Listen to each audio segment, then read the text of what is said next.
નમસ્કાર વિદ્યાર્થી મિત્રો, આપણે અભ્યાસ કરી રહ્યા છીએ પ્રકરણ 4 પ્રાજનની સ્વાસ્થ્ય વિષય.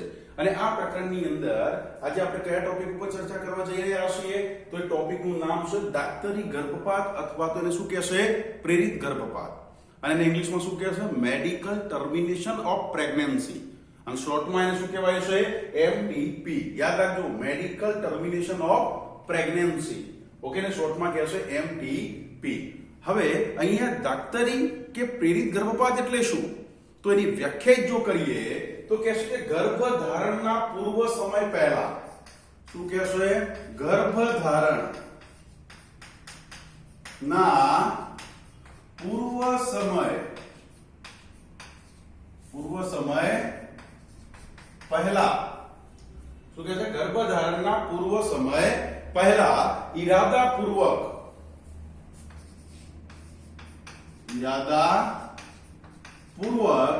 અથવા તો શું કહેશે કે સ્વૈચ્છિક ગર્ભપાતને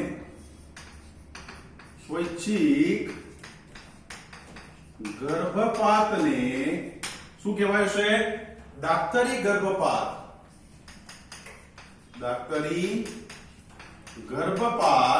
અથવા તો શું કહેવાય છે એને પ્રેરિત ગર્ભપાત કહે છે. ઓકે, અને શોર્ટમાં શું કહેવાય છે એને એમટીપી તરીકે ઓળખાય છે. ઓકે, અને સામાન્ય રીતે આશરે, યાદ રાખજો વિદ્યાર્થી મિત્રો, સામાન્ય રીતે આશરે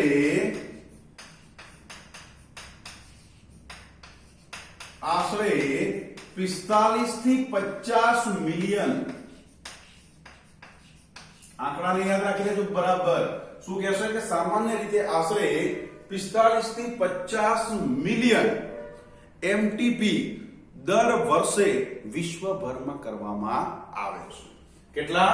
તો 45 થી 50 મિલિયન એમટીપી વિશ્વભરમાં દર વર્ષે કરવામાં આવે છે.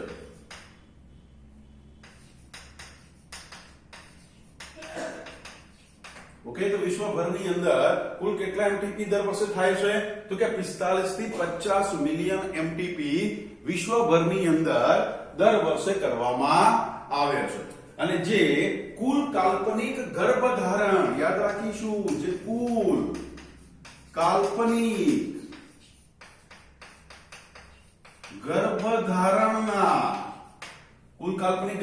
એટલે કે વિશ્વભરની અંદર એવરેજ જેટલા પર ગર્ભધારણ થાય છે, એટલે કે જેટલી માતા ગર્ભને ધારણ કરે છે એમાં 5 પૈકી 1, કેટલા કહેશે? 5 પૈકી 1 એટલે કે 1/5 શું ખાય છે તો કે એમટીપી કરવામાં આવે છે. તો 45 થી 50 મિલિયન વિશ્વભરની અંદર દર વર્ષે કુલ એમટીપી થાય છે.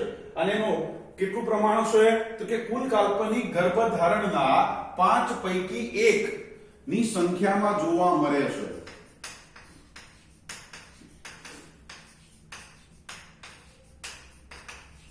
હવે આમ આટલો મોટો આંકડો છે એના આધારે એમ કહી શકાય કે આમ તો એમટીપી એ વસ્તી ઘટાડાની અંદર, આમ તો આપણે આટલા મોટા આંકડાને જોઈએ તો આમ તો જે એમટીપી થાય છે, મેડિકલ ટર્મિનેશન ઓફ પ્રેગ્નન્સી જે જોવા મળે છે એ વસ્તી ઘટાડામાં અગત્યની ભૂમિકા ભજવે છે.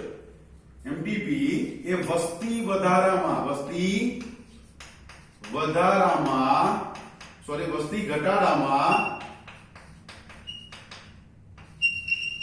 ખૂબ જ અગત્યની શું ભજવે છે? ભૂમિકા ભજવે છે. કારણ કે આટલા મોટા એમટીપી એ વધતી જતી જે અનિયંત્રિત વસ્તી વૃદ્ધિ દર છે એને શું કરે છે તો કે ઘટાડે છે. પણ એમટીપી નો એ હેતુ નથી. ઓકે, તેનો એ હેતુ નથી. એમટીપી નો એ હેતુ નથી કે અનિયંત્રિત જે વસ્તી વૃદ્ધિ વધી રહી છે એ શું થઈ જાય? ઘટી જાય. ક્લિયર? સાથે સાથે આવું જે મેડિકલ ટર્મિનેશન ઓફ પ્રેગ્નન્સી છે એટલે કે એમટીપી જે છે એ એમટીપી ને સ્વીકારવી કે કાયદાકીય બનાવવી. ઓકે, કે આ જે એમટીપી થઈ રહી છે, જે દાક્તરી કે પ્રેરિત જે ગર્ભપાત થઈ રહ્યા છે એને સ્વીકારવા કે ખરેખર એને કાયદાકીય બનાવવા, એ આજે ઘણા બધા દેશોમાં એક ચર્ચાનો વિષય બન્યો છે. ઓકે, એમટીપી ને સ્વીકારવી કે કાયદાકીય બનાવવી એ ઘણા બધા દેશો માટે એ કેવો વિષય છે? તો કે ચર્ચાનો વિષય બન્યો છે. ચર્ચાનો વિષય બન્યો છે. તો એમ થાય કે કેમ ચર્ચાનો વિષય બન્યો છે દેશો માટે? તો એનું કારણ છે, કારણ કે તે ભાવનાત્મક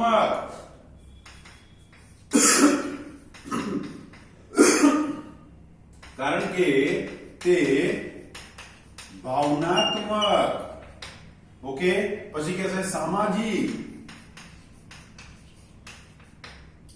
નૈતિક,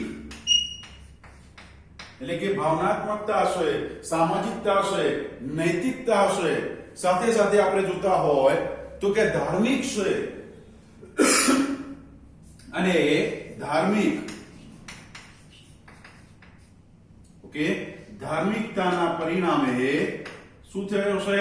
આજે આ ચર્ચાનો વિષય બન્યો છે. આટલા બધા દેશોમાં ચર્ચાનો વિષય બનવાનું કારણ એ છે કારણ કે એમટીપી સાથે ભાવનાત્મક છે, સામાજિકતા છે, નૈતિકતા છે અને ધાર્મિકતા સાથે કેટલાક પ્રશ્નો સંકળાયેલા છે. સાથે પ્રશ્નો શું જોવા મળે છે? તો કે સંકળાયેલા છે, જેના પરિણામ સ્વરૂપે આજે ઘણા દેશો માટે પ્રેરિત ગર્ભપાત અથવા દાક્તરી ગર્ભપાત એ ચર્ચાનો વિષય બન્યો છે. ઓકે, અને ભારત સરકારે એમટીપી જે થાય છે એ એમટીપી ને કાયદાકીય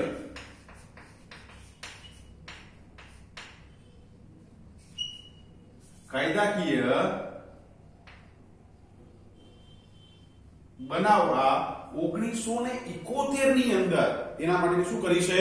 જોગવાઈ કરી છે. તો ભારત સરકારે એમટીપી ને કાયદાકીય બનાવવા માટે ક્યારે? તો કે 1971 માં શું કરી છે? તો કે જોગવાઈ,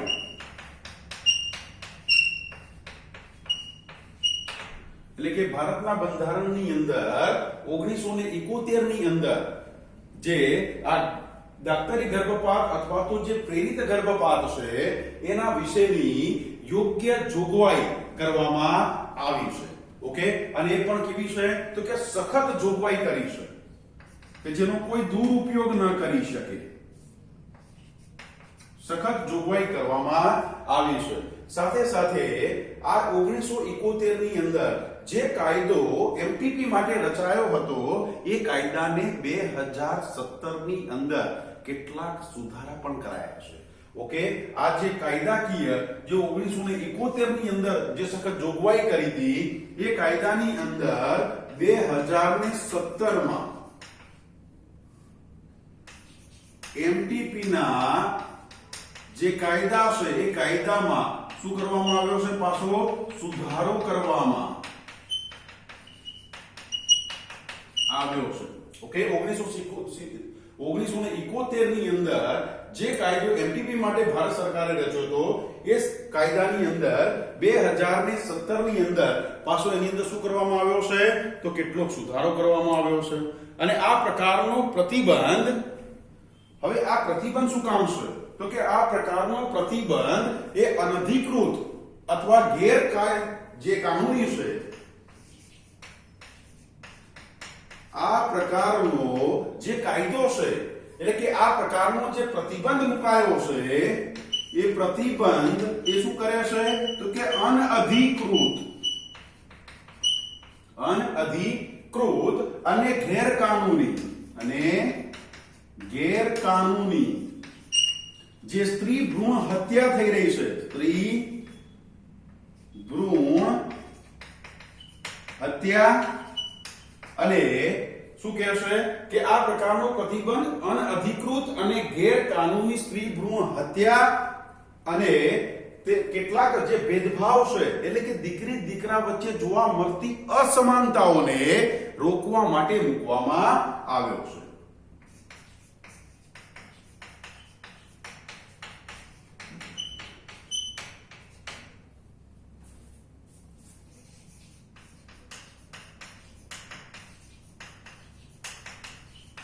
મૂકવામાં આવ્યો છે. તેમ છતાં પણ આજે ભારતમાં તો એ બધું નોંધનીય છે. ઓકે, આટલું બધું ભારત સરકારે સખત જોગવાઈ કરી હોવા છતાં પણ આજે પણ તે ભારતમાં વધુ નોંધનીય છે, કારણ કે આપણી પ્રજા સુધરે એમ નથી. સમજાય વિદ્યાર્થી મિત્રો? તો યાદ રાખવાના છે કેટલાક જે આંકડાકીય માહિતી હોય એને યાદ રાખવાની છે કે ભારતની અંદર એમટીપી નો કાયદો કઈ સાલની અંદર બનાવવામાં આવ્યો? તો 1971 ની અંદર એને બનાવવામાં આવ્યો છે. ક્લિયર? પણ એમટીપી શા માટે એમટીપી થાય છે? તો એની કેટલીક શરતો છે. એ શરતો કાયદાની અંદર છે અને એ શરતોને આધીન એમટીપી શક્ય બને છે. તો હવે એમટીપી ક્યારે, એટલે આપણે કહી શકીએ શા માટે એમટીપી? તો લખીએ શા માટે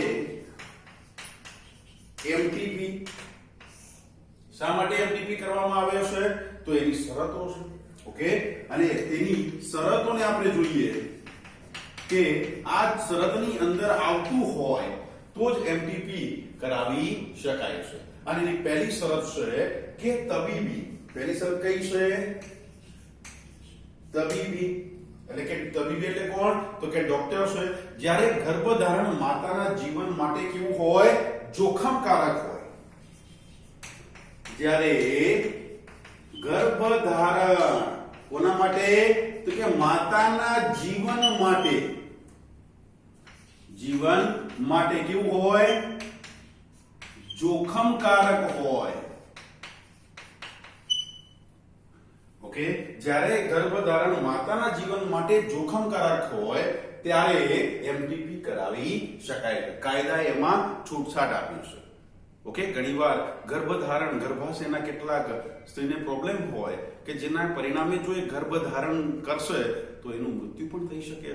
તો આવા સંજોગોની અંદર એમટીપી શક્ય હોય. ઓકે, અથવા તો યુજેનિક સુપ્રજનન. બીજું છે યુજેનિક સુપ્રજનન. ઓકે, અને યુજેનિક સુપ્રજનનની અંદર શું કહેશે કે જ્યારે શિશુ ખૂબ જ ગંભીર બીમારી સાથે જન્મ લેવાનું હોય, જ્યારે શિશુ ખૂબ જ ગંભીર બીમારી સાથે જન્મ લેવાનું હોય ત્યારે એમટીપી શક્ય બને છે. યુજેનિક સુપ્રજનન એટલે શું કહેશે કે શિશુ હોય એ ખૂબ જ ગંભીર બીમારી સાથે જન્મ લેવાનું હોય, એટલે કે એને કોઈ ખોળખાપણ હોય અથવા તો કોઈ જનીનિક ખામી હોય, તો આવા સંજોગોની અંદર એમટીપી ડોક્ટર દ્વારા કરાવી શકાય છે. એમાં પણ છૂટછાટ છે. ક્લિયર? ચલો સાથે જોઈએ. તો ત્રીજું છે કે માનવતાના ધોરણે. બીજું શું કહેશે? માનવતાના ધોરણે. આ શરતોને બરાબર યાદ રાખી લેવાની છે વિદ્યાર્થી મિત્રો. ઓકે, તો શું કહેશે? માનવતાના ધોરણે જ્યારે ગર્ભધારણ બળાત્કારનો કેસ હોય, જ્યારે ગર્ભધારણ એ બળાત્કાર નો કેસ હોય. ઓકે, આપણે જોઈએ છે કે રોજ ન્યૂઝ ચેનલમાં ક્યાંક ને ક્યાંક આ બળાત્કારના કેસો આવતા હોય છે. અને જો અત્યારે હાલ હાથરસ કેસ જે ચાલી રહ્યો છે, પછી દિલ્હીમાં બળાત્કારનો કેસ થયો હતો. આજે આવા ઘણા બધા જે કહીએ ને ગંભીર સમસ્યા જેને કહી શકાય. ઓકે, તો આવા કોઈ કેસ હોય કે જેની અંદર કોઈ ગર્ભધારણ બળાત્કારનો કેસ હોય તો એવા સંજોગોની અંદર એમટીપી શક્ય છે. Okay, clear? ચલો ચોથા નંબરે જોઈએ તો કે છે સામાજિક અને આર્થિકતાની બાબતમાં. નંબર 4, સામાજિક કે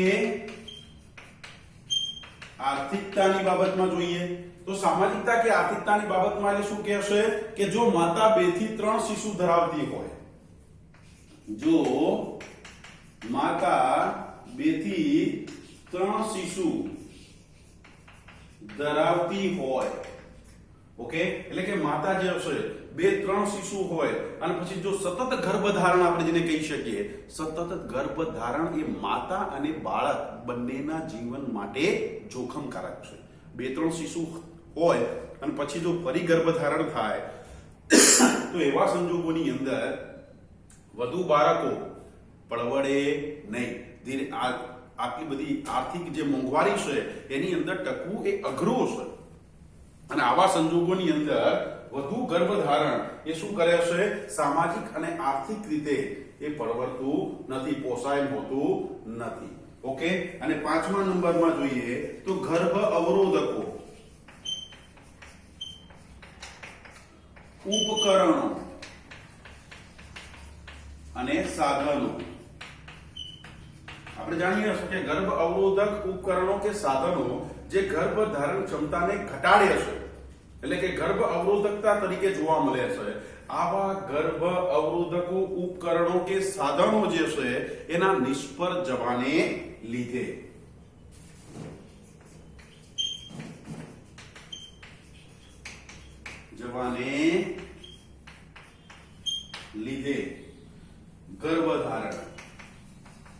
ગર્ભધારણ હોય તો આવા કેસીસની અંદર પણ એમટીપી કરાવી શકાય છે. તો અહીંયા 5 શરતો છે અને એ શરતોની અંદર લાગુ પડતું હોય તો ડોક્ટરી એટલે કે યોગ્ય નિષ્ણાત તબીબીની સલાહ મુજબ ગર્ભપાત થઈ શકે છે. ઓકે, કઈ 5 શરતો છે? ચલો ફરી એકવાર એને જોઈ લઈએ. તો એક છે કે જ્યારે ગર્ભધારણ માતાના જીવન માટે કેવી હોય, જોખમકારક હોય. નંબર 2, યુજેનિક સુપ્રજનન એટલે કે જ્યારે શિશુ કોઈ ગંભીર જે રોગ હોય અથવા ગંભીર બીમારી સાથે જન્મ લેવાનું હોય. નંબર 3, માનવતાના ધોરણે એટલે કે માતા 2 કે 3 શિશુની જન્મ આપી ચૂકી હોય અને એના પછી જો ગર્ભધારણ થાય તો પણ એ કેવું છે, માનવતાના ધોરણે કે જ્યારે ગર્ભધારણ બળાત્કારનો કેસ હોય તો એવા કેસની અંદર પણ એમટીપી થઈ શકે છે. સામાજિક કે આર્થિકતાની વાત કરીએ તો માતા જે છે કે 2 કે 3 શિશુ ધરાવતી હોય તો એવા સંજોગોમાં પણ ગર્ભધારણ જો કરે તો એ એમટીપી શક્ય છે. અને 5મું છે કે ગર્ભ અવરોધક ઉપકરણ કે સાધનોના નિષ્ફળ જવાને લીધે જો ગર્ભધારણ હોય તો એવા સંજોગોમાં એમટીપી થઈ શકે છે. ક્લિયર વિદ્યાર્થી મિત્રો? ચલો આને નોંધી કાઢીએ પછી આગળ જોઈશું. ઓકે વિદ્યાર્થી મિત્રો, તો આપણે જોઈ ગયા કે જે ગર્ભપાત છે અથવા એમટીપી જેને આપણે કહીએ છીએ એ શા માટે હોય છે, એના કેટલાક કારણો છે અને કાયદાકીય રીતે એ કરી શકાય છે. ઓકે, તો હવે એમટીપી ક્યારે સુરક્ષિત હોય અને ક્યારે અસુરક્ષિત હોય છે? એમટીપી કરાવવું એ ક્યારે સુરક્ષિત અને ક્યારે અસુરક્ષિત હોય છે? તો વિદ્યાર્થી મિત્રો ધ્યાન આપીશું કે ગર્ભધારણના પહેલા 3 મહિના હોય, એટલે કે ગર્ભધારણના પહેલા 3 મહિના દરમિયાન એટલે કે ગર્ભધારણના 12 અઠવાડિયા સુધીમાં માન્ય ડોક્ટર દ્વારા જો કરાવવામાં આવે તો એ સુરક્ષિત હશે, એ એમટીપી વધુ સુરક્ષિત ગણાય છે. યાદ રાખજો વિદ્યાર્થી મિત્રો, એમસીક્યુ ની અંદર આવે તો આપણને બરાબર એનો ખ્યાલ હોવો જરૂરી છે. તો એમટીપી ક્યારે સુરક્ષિત હોય છે? તો કે છે ગર્ભધારણના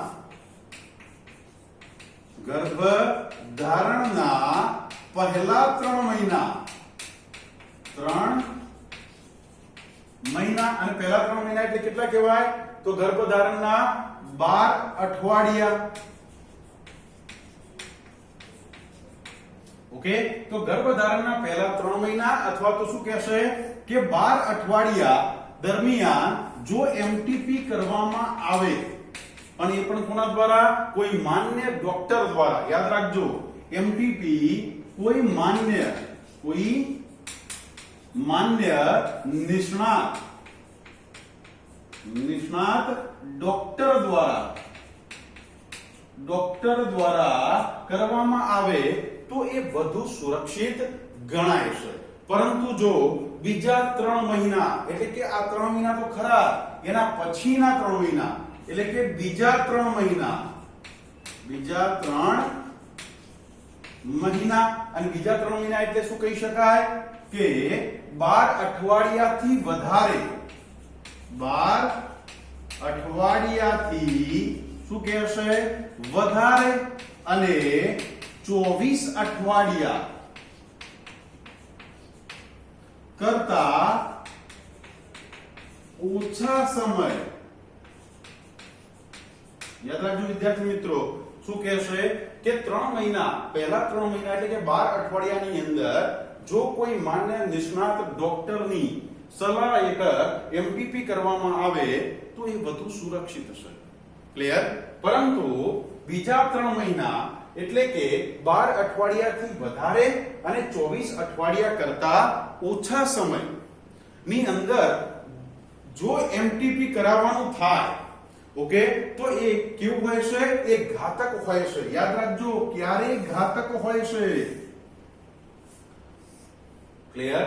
તો 24 અઠવાડિયાની એટલે કે 12 અઠવાડિયાથી વધારે અને 24 અઠવાડિયા કરતા ઓછા સમયનો જો ગર્ભ હોય તો એ ગર્ભનું જ્યારે એમટીપી કરવાની વાત આવે છે, જ્યારે શું કરાય છે? એમટીપી એટલે કે મેડિકલ ટર્મિનેશન ઓફ પ્રેગ્નન્સી, જેને આપણે ગર્ભપાત કહીએ છીએ. ઓકે, એમટીપી કરવાનું થાય તો એ ઘાતક છે. કેવું છે? ઘાતક છે. યાદ રાખજો વિદ્યાર્થી મિત્રો કે ક્યારે એમટીપી ઘાતક હોય છે કે 12 અઠવાડિયા કરતા વધારે અને 24 અઠવાડિયા કરતા ઓછા સમયનો ગર્ભ હોય અને એ સમયે જો ગર્ભપાત કરવામાં આવે એટલે કે એમટીપી કરવામાં આવે તો એ ઘાતક છે. ક્લિયર? અને આ સમયે જો એમટીપી કરાવવાનું થાય તો 2 માન્ય ડોક્ટર, યાદ રાખજો, 2 યોગ્ય નિષ્ણાત માન્ય ડોક્ટર ની સલાહ જરૂરી છે. ઓકે, કોઈ 2 માન્ય નિષ્ણાત ડોક્ટરની સલાહ હેઠળ એમટીપી કરવું એ વધુ વિશ્વસનીય કહી શકાય. ઓકે, કે 2 યોગ્ય નિષ્ણાત ડોક્ટરની સલાહ જરૂરી છે અને જે કેવું બને છે? વિશ્વસનીય છે. ઓકે, જેમાં માતા અને બાળક બંનેના જીવનને ઓછો ખતરો રહેતો જોવા મળે છે. ક્લિયર? પણ સાથે સાથે આ સંદર્ભની અંદર આપણે જોતા હોય એટલે કે એમટીપી ના જો સંદર્ભની આપણે વાત કરીએ તો સૌથી મોટી સમસ્યા એટલે કે પરેશાન થવાની વાત તો એ છે કે મોટા ભાગના જે એમટીપી થાય છે એ કોના દ્વારા થાય છે? તો માન્ય ડોક્ટર દ્વારા નથી થતા. એ કોના દ્વારા થાય છે? એમટીપી ગેરકાનૂની, અકુશળ એટલે કે ગેરલાયક જે વ્યક્તિઓ છે એના દ્વારા કરવામાં આવે છે. અને એ કેવા હોય છે? હંમેશા અસુરક્ષિત જ હોય છે. એ કેવા હોય? અસુરક્ષિત. આજે પણ કેટલાક ગામડા એવા છે, એવા ક્ષેત્રો છે કે જેની અંદર લોકો શું કરે છે કે જે હકીમ હોય અથવા વૈદ્ય છે અથવા તો કોઈ દાયણ છે તો એવા લોકો જોડે શું કરાવે છે? તો કે એમટીપી કરાવતા હોય છે. ઓકે, અથવા તો બની બેઠેલા ડોક્ટર એવા પણ છે કે જેને ડિગ્રીઓ નથી, ભણ્યા નથી, પણ ક્યાંક અનુભવ લે છે અને પછી આવા ગામડામાં જઈને પ્રેક્ટિસ કરતા હોય છે. તો આવા જે બની બેઠેલા ડોક્ટરો હોય એવા ડોક્ટર જોડે એમટીપી કરાવાય છે, કારણ કે ગેરકાનૂની છે અને પરિણામ સ્વરૂપે એ કાયદાની વિરુદ્ધ એમટીપી થાય છે અને પરિણામે ગુનાકીય પ્રવૃત્તિ છે. તો એનાથી બચવા માટે લોકો શું કરે છે? આવા અકુશળ અથવા તો ગેરલાયક જે બની બેઠેલા ડોક્ટરો છે એના જોડે એમટીપી કરાવે છે અને પરિણામ સ્વરૂપે એ વધુને વધુ ઘાતક છે. એ યુવા માતા અને બાળક બંને માટે કેવું છે? વધુ ઘાતક છે. ઓકે, તો શું કહે છે કે અહીંયા એમટીપી ની બાબતમાં જ્યારે વાત કરીએ છે ત્યારે શું કહેશે કે આ સૌથી મોટી પરેશાનીની બાબત છે કે અકુશળ કે ગેરલાયક ડોક્ટરો દ્વારા થતા જે એમટીપી છે એમાં એવા કિસ્સા બન્યા છે કે માતા અને જે બાળક છે બંનેના મૃત્યુ થયેલા છે. ઓકે, આવા કિસ્સા ક્યારેક બહાર આવતા હોય છે. ઓકે, ચલો સાથે સાથે આપણે એ પણ સમજવાની વાત છે કે એ પણ જોવા મળ્યું છે અવારનવાર કે ગર્ભ જો માદા હોય, કારણ કે આજે પણ કેટલાક એવા સમાજ છે, લોકોની માનસિકતા છે કે દીકરા અને દીકરી વચ્ચેનો ભેદ આજે પણ છે. આજે પણ દીકરી કરતા દીકરાનું મહત્વ વધારે અપાય છે. અને એવા લોકો જે છે એ લોકો શું કરે છે કે જો ગર્ભ માદા હોય તો શું કરાવે છે? એમટીપી, ગર્ભપાત કરાવે છે. માદાને શું કરે છે? એટલે ગર્ભ માદા હોય તો એને દૂર કરે છે. અને એ હંમેશા કાયદાની વિરુદ્ધ છે. આજે સરકાર પણ અને ઘણા સમાજો પણ, ઘણી સંસ્થાઓ જે સમાજની અંદર જનજાગૃતિ ફેલાવે છે કે દીકરો અને દીકરી એક સમાન છે, બંને વચ્ચે કોઈ ભેદ ન હોવો જોઈએ. પણ આજે કેટલાક એવા અંતરિયાળ સમાજો છે કે જેમાં આજે પણ એવી માનસિકતા છે. પણ આ માનસિકતા એ હંમેશા કેવી છે? કાયદાની વિરુદ્ધ છે. ક્લિયર? સાથે સાથે કેટલીક એવી પણ પ્રવૃત્તિઓ છે કે જેને રોકવી ખૂબ જરૂરી છે. અને પ્રવૃત્તિ એટલે કઈ? તો એ પ્રવૃત્તિ છે, આપણને યાદ છે કે જાતિ પરીક્ષણ. યાદ કરો. અને જાતિ પરીક્ષણની જ્યારે વાત આવે છે ત્યારે જાતિ પરીક્ષણ માટે, ઓકે, દીકરો છે કે દીકરી, તો એ જાતિ પરીક્ષણ માટેની એક પદ્ધતિ છે. અને પદ્ધતિ કઈ છે? એમનિયોસેન્ટેન્સિસ. ઓકે, જાતિ પરીક્ષણ માટેની કઈ પદ્ધતિ? એમનિયોસેન્ટેન્સિસ. અને એને યાદ રાખીશું, જેને ગુજરાતીમાં શું કહેશે? ઉલ્વજર કસોટી. ઓકે, હકીકતમાં આ કસોટી શેના માટે છે? તો કોઈ જનીનિક ખામીઓ, જે ગંભીર જનીનિક સમસ્યાઓ છે એના માટે છે. ઓકે, એના સોલ્યુશન માટે છે. પણ હવે એનું શું કરાય છે? દુરુપયોગ. કોનો? તો કે આ પદ્ધતિનો, ઉલ્વજર કસોટીનો દુરુપયોગ પણ થાય છે. દુરુપયોગ પણ છે. ક્લિયર? કોના માટે? જાતિ પરીક્ષણ માટે થતો જોવા મળે છે. અને આવી પ્રવૃત્તિઓને ટાળવી ખૂબ જરૂરી છે. ક્લિયર? ઓકે, ચલો સાથે સાથે જોતા હોય તો શું કહેશે કે અસુરક્ષિત મેથુન જે છે એ ટાળવા માટે, અસુરક્ષિત મેથુન ને ટાળવા માટે કોઈ યોગ્ય તબીબી ડોક્ટર હોય, એટલે કે કોઈ નિષ્ણાત છે, તો એના પરામર્શની જરૂર છે. એના પરામર્શ અને સાથે સાથે ગેરકાનૂની જે ગર્ભપાત છે અને ગર્ભપાતને પરિણામે જે જોખમી પરિબળો ની સાથે સાથે વધુ સ્વાસ્થ્ય સુવિધાઓ લોકોને મળી રહે એ પૂરી પાડવી, જેનાથી બિન આરોગ્યપ્રદ વલણને અટકાવી શકાય. ઓકે, સમાજની અંદર જે પ્રાથમિક સ્વાસ્થ્યને લગતું બિન આરોગ્યપ્રદ જે વલણ છે એને અટકાવવા માટે શું કરવું પડશે? તો કે જે અસુરક્ષિત મેથુન જે છે એને ટાળવા માટે કોઈ અસરકારક પરામર્શની જરૂરિયાત છે. સાથે સાથે ગેરકાનૂની જે ગર્ભપાત થઈ રહ્યા છે એ ગર્ભપાતને પરિણામે જે જોખમી પરિબળો છે એની સાથે સાથે વધુ સ્વાસ્થ્ય સુવિધાઓ પૂરી પાડવી પણ જરૂરી છે. જેના પરિણામ સ્વરૂપે સમાજ અને દેશનું પ્રાથમિક સ્વાસ્થ્યમાં સુધારો આવે અને પ્રાથમિક સ્વાસ્થ્ય વધુ ને વધુ કેવું બને? સારું બને. ઓકે, તો અહીંયા એમટીપી જે છે દાક્તરી ગર્ભપાત અથવા પ્રેરિત ગર્ભપાત નું જે ટોપિક છે એ અહીંયા પૂર્ણ થાય છે. ઓકે, ક્લિયર વિદ્યાર્થી મિત્રો? સમજાય છે બરોબર? ઓકે, ચલો અહીંયા રાખીએ. Thank you.